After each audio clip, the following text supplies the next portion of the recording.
Hello, my name is Arif Safar, and I'm going to present to you the contrastive errors made by Greek when they speak English. Introduction.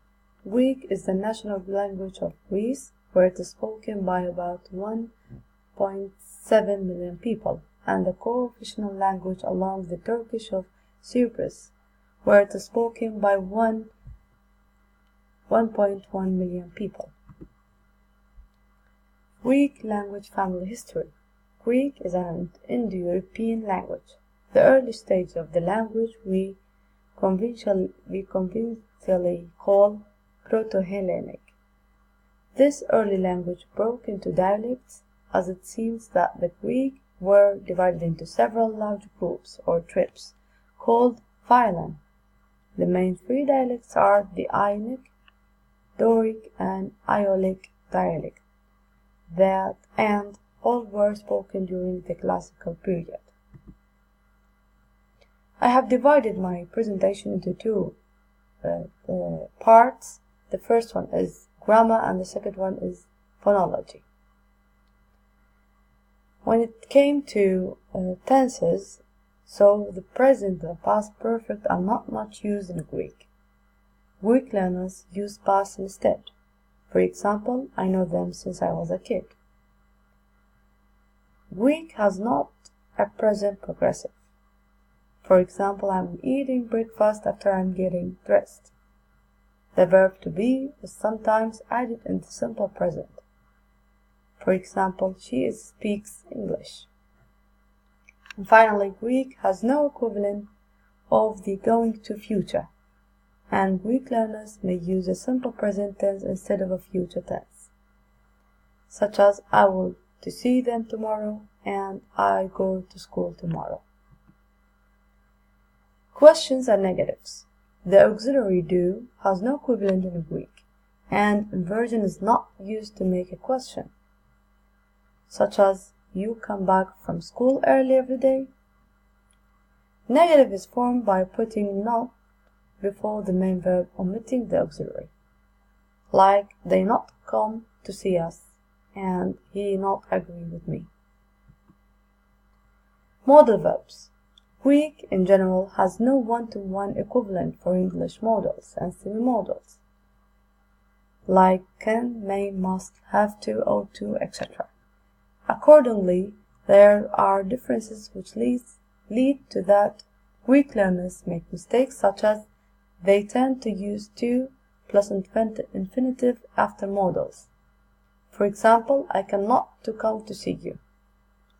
Additionally, Greek learners may use a present modal with a past may verb. For example, we must made it. We can say that to differ among the modals considers as a great issue, and it takes time to master it, especially for beginners. Word order. Greek learners may have frequent mistakes, such as Greek sentence may begin with direct or indirect object or complement. For example, wonderful is the house you bought. Adverbs may occur to separate between verb and its subject, object, or complement. For example, the teacher speaks always English in class. Additionally, place adverbs may precede time adverbs, in case where English use them reversely. For example, they will be tomorrow here. Last but not least, the equivalent of ago may precede an expression of time. For example, I sent the letter ago 3 days. Articles. In Greek, articles may be treated differently, which leads beginners to make mistakes with uncountable and plural nouns. Articles may come with nouns that use in general sense. For example, the honesty is a great virtue. Definite articles are used with the proper nouns. For example, the theater is my friend. Indefinite articles may not use before a subject complement, like she's doctor. Gender. Nouns in Greek are masculine, feminine, and neuter. pronouns are used accordingly. For example, the river is long, he runs all the way to the sea. And finally, we come to false friend.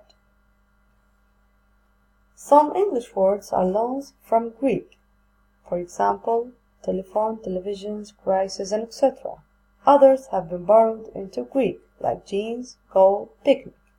But there are also some false friends, which may lead to confusion, such as agenda to mean notebook, fortune to mean storm, idiotic to mean private, and sympathize to mean like.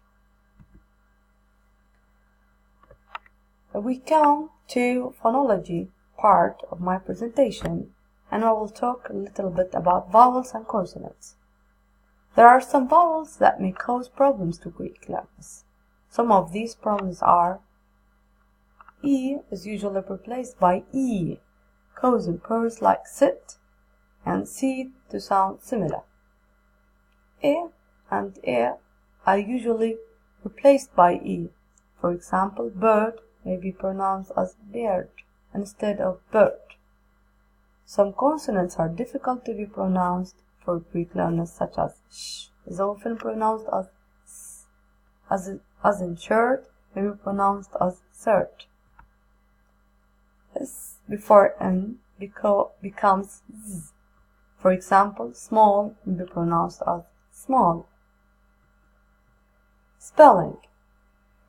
Greek learners, beginners, use one letter for each sound, like in Greek, which may lead to mistakes such as system for system, English for English, and time for time. They also tend to leave out silent letters, boot for boat, tuk for talk. Thank you so much, and I would like to say that my only resource was the Learner English by Michael Swan and Bernard Smith from page 129 to page 144. Thank you.